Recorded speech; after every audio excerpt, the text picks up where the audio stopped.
અત્યારે તમારું જે જીવન છે ને અમૂલ્ય છે, બરાબર છે, અને નાની નાની કાળજીઓ આપણે રાખશું તો બીમાર નહીં પડીએ, શિક્ષણમાં પણ આગળ વધીશું.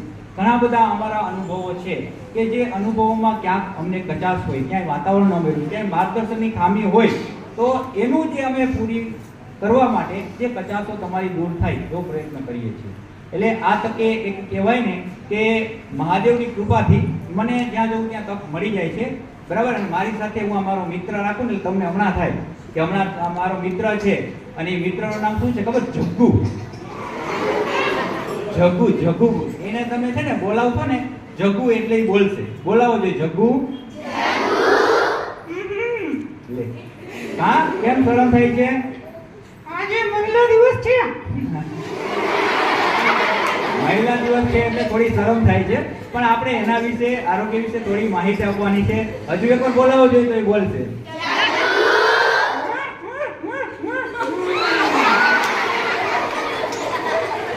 તો હું અને જગ્ગુ થોડી વાતો, સમય વધારે થઈ ગયો છે એટલે વધારે સમય નહીં લઉં, તમે ડરતા નહીં, કારણ કે ઘણા બધા આપણે છે કાર્યો સાથે જોડાયેલા હોય, સમય બહુ કિંમતી છે, બરાબર છે.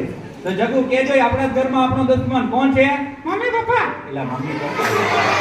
તો ક્યારેક ક્યારેક મજાક કરશે, પણ એનાથી તમને શીખવા મળે. આપણા જ ઘરમાં આપણો દુશ્મન એ છે મચ્છર, બરાબર છે. મચ્છર છે ને આપણા જ ઘરમાં આપણો દુશ્મન છે. મેલેરિયા છે, ડેન્ગ્યુ છે, ચિકનગુનિયા છે, આ બધા જ છે ને એને મેન પાછળ શું છે?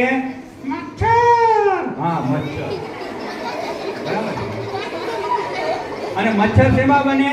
પેટ્રોલમાં. એ પેટ્રોલમાં બને. મેં કીધું ને ક્યારેક ક્યારેક એવી વાતો કરશે, પણ એનાથી શીખવા મળે. મચ્છર શેમાંથી બને? પાણીમાંથી, બરાબર. પાણી ના હોય ને તો મચ્છર ઉત્પન્ન ન થઈ શકે, ભલે ગંદુ પાણી હોય, ચોખ્ખું પાણી હોય, બરાબર છે. ડેન્ગ્યુ, મેલેરિયા, ચિકનગુનિયા ઘણા બધા એવા છે. અને મોસ્ટ ઓફ બધાને શું આવતું હોય છે અત્યારે? તો ત્યાં મોસ્ટ ઓફ અત્યારે ખબર છે બધાને મોટા ભાગે શું આવે? તાવ તાવ તાવ. હા, તાવ.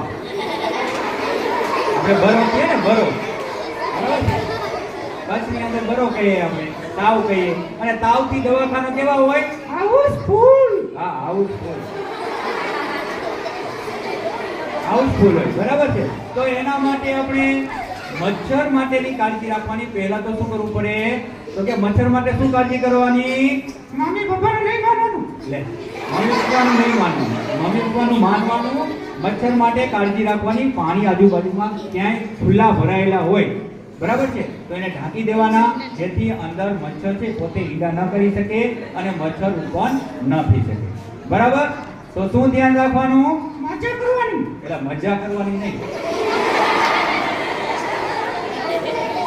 ખાલી મજા કરવાથી જીવનમાં આગળ વધી શકશો નહીં. જીવનમાં આગળ વધવું હોય તો શું કરવું પડે? દોડવું. એટલે દોડવાનું. જીવનમાં આગળ વધવું હોય તો એના માટે ભણવું પડે, આરોગ્ય, શિક્ષણ લેવું પડે, સમજવું પડે. એના માટે શું કરવું પડે? તો કે મચ્છર જેવા જે આ ઉત્પન્ન થાય એવા સ્ત્રોતો હોય એનો નાશ કરવો પડે, બરાબર. તો આવા સ્ત્રોતો ક્યાં હોય? પાણી વધારે ક્યાં ભરાયેલું હોય? પંખામાં. પંખામાં. પાણી ક્યાં ભરાયેલું હોય? તો કે ફ્રીજની પાછળ ટ્રે હોય, વોટર કુલર હોય, બરાબર. ઉનાળો આવે છે ને એટલે આપણને ખબર પણ ન હોય એમાં મચ્છરો થતા હોય. તો આવી નાની નાની બાબતો છે એ આપણે કાળજી રાખવાની, ખાલી કરી દેવાની. વધારાનું પાણી ન ભરાય, ટાંકાઓ ખુલ્લા હોય એને ઢાંકી દેવાના. અને ક્યાંય આજુબાજુમાં વરસાદ થાય પાણી ભરાયેલું હોય તો શું કરવાનું? એ આજુબાજુમાં પાણી ભરાયેલું હોય તો છબછબિયા. એટલે છબછબિયા કરો એ વાંધો નથી, પણ વધારે પડતું પાણી હોય તો એ વેવડાવી દેવાનું, એમાં ઓઇલ નાખી દેવાનું, બરાબર છે. અથવા આપણા ઘરે માથામાં નાખવાનું તેલ હોય ને એ તેલ નાખી દેવાનું, એનાથી મચ્છર થાય નહીં, બરાબર. આપણે ખરેખર આપણે પહેલું કારણ છે તો કે આપણે પહેલા જ છે તો કે બીમાર ન પડીએ એના માટે શું ધ્યાન રાખવું જોઈએ? ડાન્સ કરવો જોઈએ.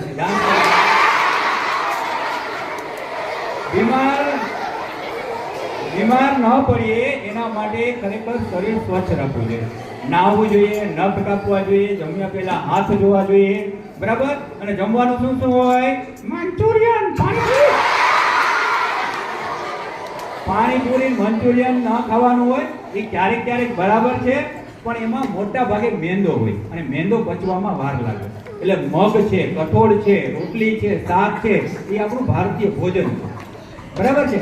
તો આપણે સ્વસ્થ રહેવા શું કરવું પડે? રોટલી, શાક, દાળ, ભાત, કઠોળ આવું છે હલકું એ જમવું પડે. બરાબર? જેનાથી આપણે બીમાર ન પડીએ એવું ધ્યાન રાખવું જોઈએ. બરાબર ને જગુ? હા હા હા ચાલો તો અત્યારે હવે વધુ સમય ન રહેતા ક્યારેક ફરી પાછો આવો કાર્યક્રમ હશે ત્યારે લાભ આપીશું. ચાલો જગુ, તારે કંઈ કહેવું છે? બાળકોને કંઈ સંદેશ આપવો છે?